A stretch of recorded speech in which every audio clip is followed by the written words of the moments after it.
Welcome to the Deep Dive. Today, we're really getting into the American Revolutionary War. Our mission, well, it's to look past the kind of broad strokes you usually hear. We want to find those specific moments, the key decisions, and frankly, the sheer grit that turned 13 colonies into the United States. This isn't just a timeline. It's about understanding the why behind it all.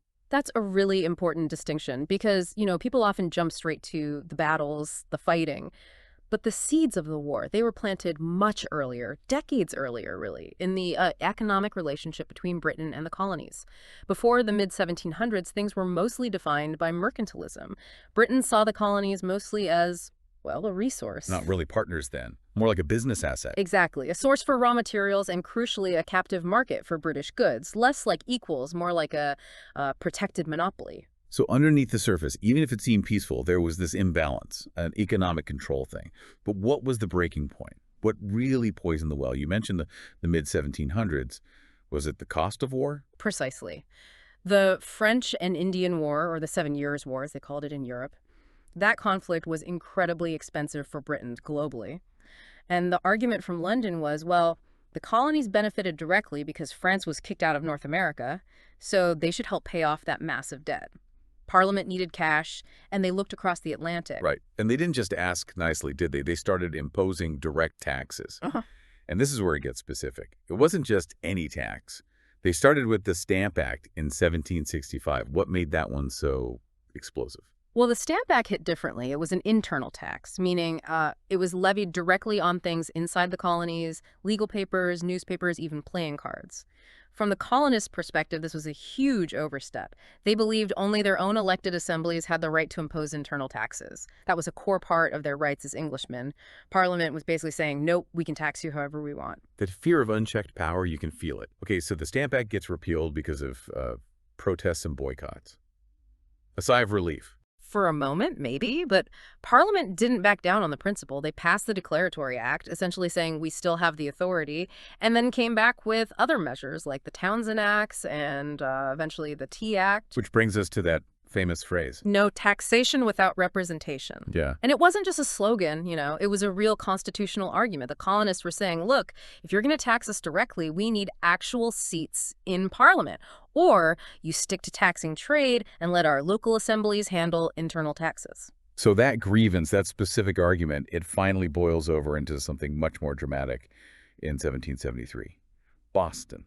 The Boston Tea Party, yes. Right. This was way beyond just boycotting. This was a serious property destruction. We're talking about maybe 10,000 pounds worth of tea millions in today's money dumped into the harbor. Patriots, disguised, boarded those ships, the Dartmouth, Eleanor, Beaver, and just heaved it all overboard. The sheer audacity of it was a massive shock back in London, humiliating for the Crown and the East India Company.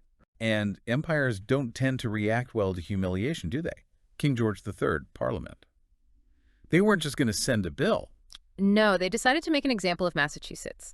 They passed what they called the coercive acts. The colonists immediately called them the intolerable acts, and they were designed to punish.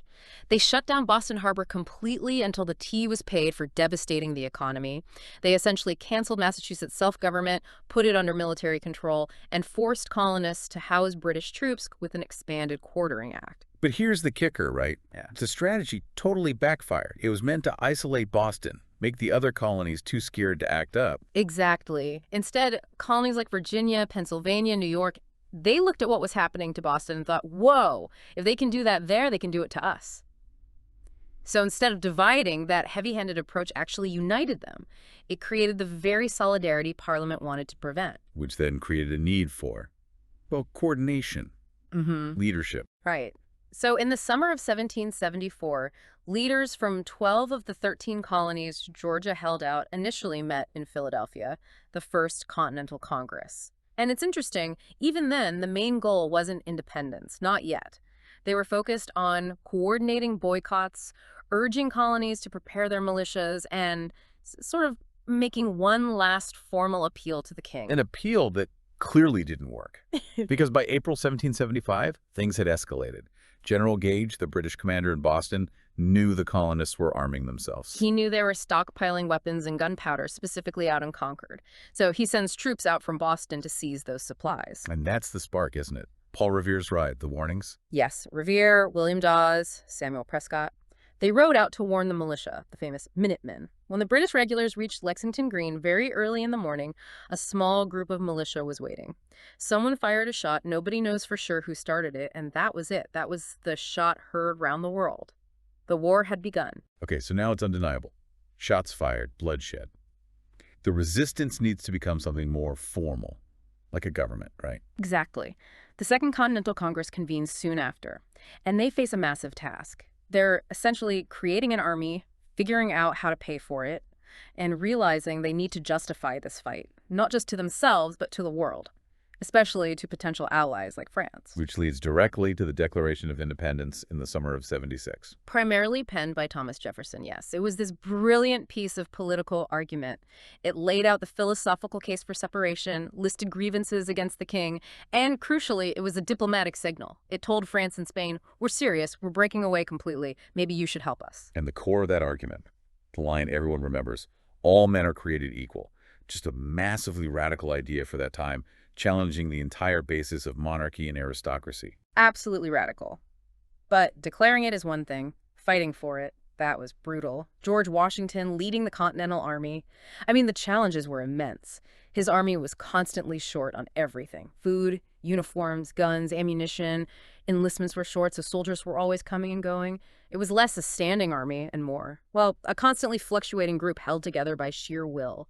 Washington's genius in those early, difficult years wasn't necessarily winning big battles. It was just keeping the army alive, keeping the cause from collapsing. Right. Avoiding decisive defeat was almost a victory in itself. They couldn't really go toe-to-toe with the British professionals in open field battles, could they? Not usually, no. It was often a war of attrition, strategic retreats, hitting them where they could, and then fading away. Preserving the army was paramount. And that struggle, that fight for survival, it really comes to a head during that awful winter at Valley Forge, 1777-78.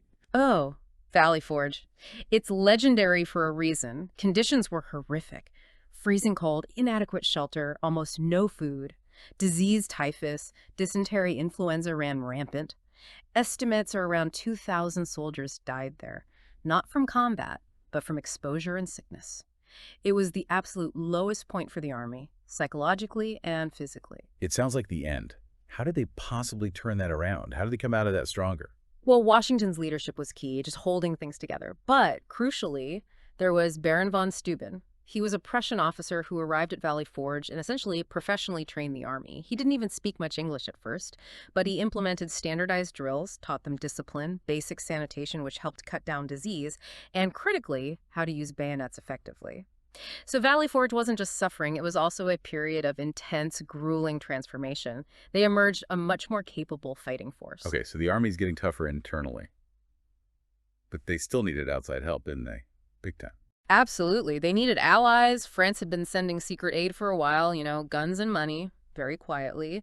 But they weren't going to risk open war with Britain unless the Americans proved they could actually win a major victory on their own. And that proof came at Saratoga, right? Upstate New York, 1777. Saratoga, that was the turning point. Yeah. American forces under General Horatio Gates, with key field command by Benedict Arnold, actually, managed to surround and defeat an entire British army led by General Burgoyne. Nearly 6,000 British and Hessian troops surrendered. It was a stunning victory. And the impact wasn't just military morale, was it? It was huge internationally. It was everything. Saratoga convinced the French government that the American cause was viable, that the rebels could actually win. So in 1778, France formally recognized the United States and signed a treaty of alliance. Spain followed later, then the Dutch Republic offered loans. Suddenly, Britain wasn't just fighting some colonial uprising. It was embroiled in a world war against its major European rivals. That changed everything, especially naval power. That shift in the global situation sets the stage for the endgame, doesn't it? How did it all lead to Yorktown? Well, the war shifted south. The British tried a new strategy, hoping to rally loyalist support there. General Cornwallis led a British army through the Carolinas and then into Virginia. In 1781, he made a crucial mistake. He positioned his army at Yorktown, on a peninsula, expecting resupply or evacuation by the British Navy. But the French Navy showed up instead. Exactly. This is where the French alliance paid off massively. Washington saw the opportunity. He coordinated with the French commander, Rochambeau. Their combined American and French armies marched south quickly and secretly, laying siege to Yorktown by land. And crucially, the French fleet, under Admiral Grasse, sailed into the Chesapeake Bay and defeated the British fleet that was coming to help Cornwallis, blockade complete. So Cornwallis was completely trapped. No supplies, no escape route. Completely cut off. After several weeks of intense siege and bombardment, he had no choice. He surrendered his entire army in October 1781. While some fighting continued elsewhere, Yorktown was basically the knockout blow. It effectively ended the war on the ground. And then the official end comes a couple of years later. Right. Peace negotiations took time, but the Treaty of Paris was signed in 1783. Britain formally recognized the independence of the United States, and it granted the new nation incredibly generous boundaries all the way west to the Mississippi River. The fight was over. The nation was born. So looking back over that incredible, turbulent decade, what really stands out? It wasn't just one thing, was it? Not at all. It was this amazing, sometimes chaotic mix. It started with economic arguments, philosophical debates about rights, then moved to outright defiance, like the Tea Party. Then came the sheer endurance Washington, keeping the army together, the transformation at Valley Forge. And finally, the strategic brilliance and crucial foreign help at Saratoga and Yorktown. What's fascinating is how often British actions backfired. The intolerable acts were meant to crush resistance. They fueled it. Their military might was supposed to intimidate. It ran into incredible resilience and eventually capable opposition. And understanding those specific steps, the why behind the Stamp Act outrage, the risk of the Tea Party, the brutality and training at Valley Forge, it gives you a much deeper feel for what founding the nation actually involved. It wasn't neat or preordained. Not even close. It was messy, desperate, and incredibly costly. Which brings us maybe to a final thought for you, the listener. Think about that core phrase from the Declaration, all men are created equal. It was deployed as this powerful moral justification to defy the world's strongest empire. But, as we know, it was written by men who participated in or benefited from slavery in a society where rights were far from universal. So consider this.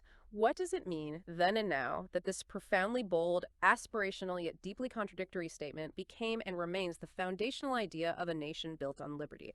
That tension, that gap between the ideal and the reality, is something America has wrestled with ever since.